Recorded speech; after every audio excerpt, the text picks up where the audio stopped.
Good morning students. Let's start new chapter number 6, physical and chemical changes. In the 6th standard you have studied about this, but in this class we studied about the physical and chemical changes in a detail. So student, every day many changes occur in our surrounding. For example, dissolving sugar in water, making a sugar solution is also a change. Similarly, setting curd from milk is a change. Sometimes milk becomes sour. So souring of milk is also a change. Stretch rubber band also represent a change. So these changes occur due to change in their properties.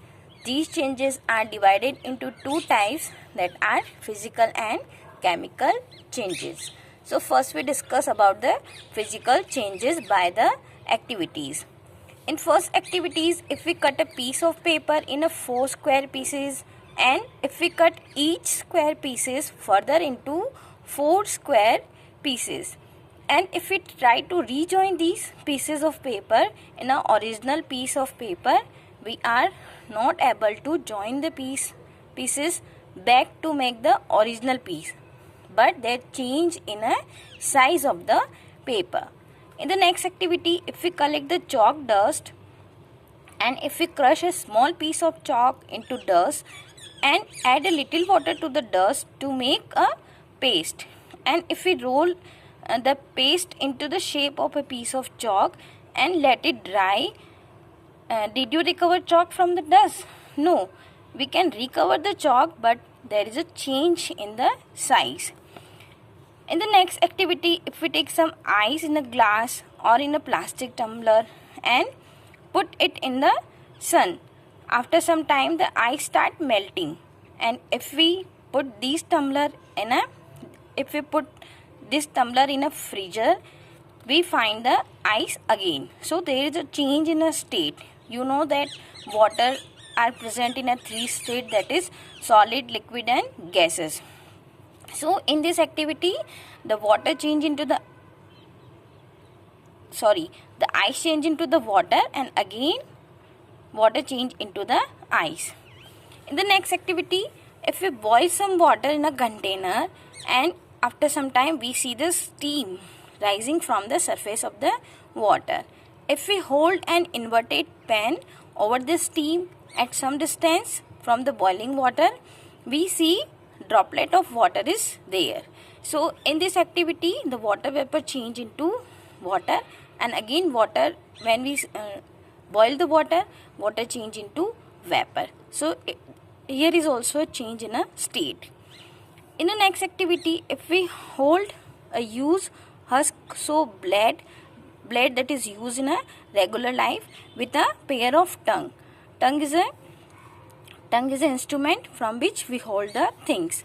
If we keep the tip of the free end of the blade on the gas stove and we wait for a few minutes, we see that the color of the blade is changed. So in this activity, and if there is a change in a color.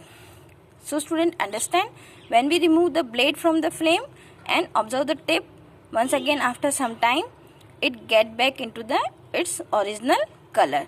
Firstly, when we keep the tip of the free end of the blade on the gas stove, we see the color of the blade change in the red color, and after some time when it is cool, it change in its original color.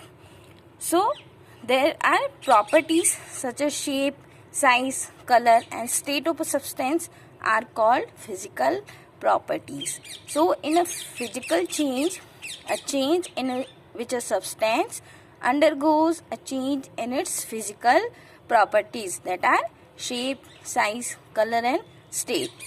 These changes are called physical change. So you can say physical changes are generally reversible, and in the physical change no new substance is formed. So student, you understand what are the physical change? In a physical change, we can say it is a reversible change, and there is a no new substance is formed in a physical change. Our next topic is chemical change. We can understand the chemical change by activities. In activity 1, if we get a small piece of thin strip or ribbon of magnesium, and if we clean its tip with a sandpaper and bring the tip near a candle flame, you can see in the picture, so it start burn with a brilliant white light. So when it is completely burned, it leaves behind a powdery ash. So we can represent it in an equation. Magnesium, that is Mg, you take the magnesium ribbon in this activity, and oxygen, with burning is not possible in the presence of oxygen.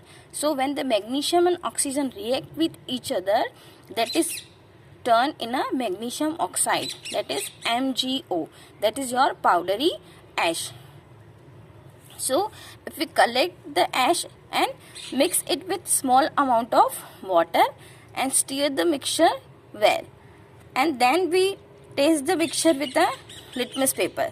So firstly, that is magnesium oxide, MgO, and we dissolve it in a water. What is the formula of water? That is H2O.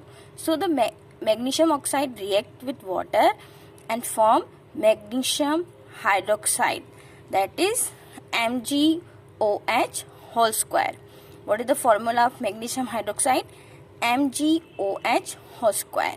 And when we taste the magnesium hydroxide with a litmus paper, it change into blue to red, means magnesium oxide is a base. So in this activity, magnesium oxide is a new substance that is formed on a burning of magnesium ribbon. You can see here, magnesium react with oxygen and form magnesium oxide.